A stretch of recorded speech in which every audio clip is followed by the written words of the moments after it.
Hello mga ka-mix vlog, yan na nga adlaw, anaduhan Sabado, nagplano ako magsimba tarangnan, pero kay ako nabaruan may nga dito fellowship pa mahakob, so nagdiretso na po ako ngadto ang akong biyahe, happy 2 hours kay diri natong kabisado ang dalan ngadto.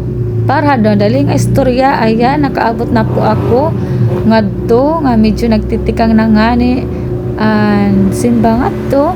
Nga pa yung budak ko kay nagkirigtagap kami ang mga kaigsuunan ngayon actually dire pa ako open fellowship kay constant pure fellowship pa ako nga ako naki-fellowship la po ngadto ngayon I'm happy to see with the brethren out there. Ayan mga kaigsuunan, yun nandun po si Ma'am Helen, wala pa dyan si Pastor kasi na dun sa Cebu, pero padayon lagi hapon pa ang fellowship, ang pagsimba ngadto kaupo dan mga kaigsuunan adto ang layman han Aurora Sir Elnar and layman sa Tarangnan Sir Albert Pansito. Shout out po sa inyong dalawa.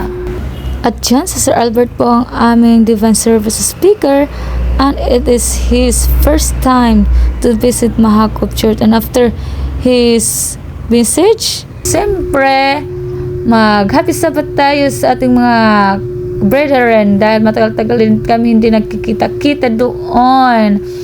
Nandun mga kaigsuuna, shout out to Sir Arnel, mga kabataan, Andre, and syempre after ng atong pagsimba, naghanda din yung mga kaigsuuna natin sa Mahakop Church. Yan, Sir Ate Edith, mga kaigsuunan.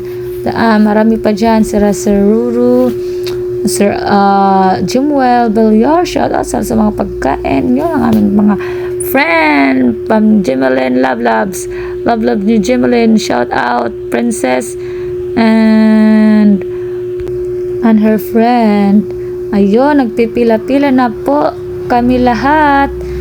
Ayun sa Ate Flora, tinatawag na ako, pinapakain na po ako, pero sigla kay mag-videoan ako kay namingaw ako para may ako documents. Yun po, shout out kay Jimelin Mother Earth, yung mother ni Jimelin nandun po at kanyang papa. Hello shout out kan Ate Gaga kung saan naawod po hiya Ate Gaga, hello, naawod po hiya Irismela po hiya kay naawod. And after ang pangaon, syempre balik po tayo sa pagsimba para sa hapon. As you can see, we are having an action song. Kay nagagalak po kami na makita yung mga bata nag-aawit, nag-a-action ng mga awiting pang Ginoo.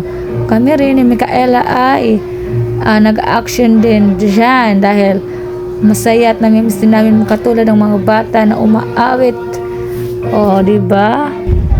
Marami pa po kaming ginawa dyan sa pagsimba sa hapon, pero hindi ko lang po na-record kay Nabisina. And then, that's all for today, and salamat po sa mga nakasama namin dyan sa pagsimba. Nakapicture pa ako sa kanila para for remembrance na din.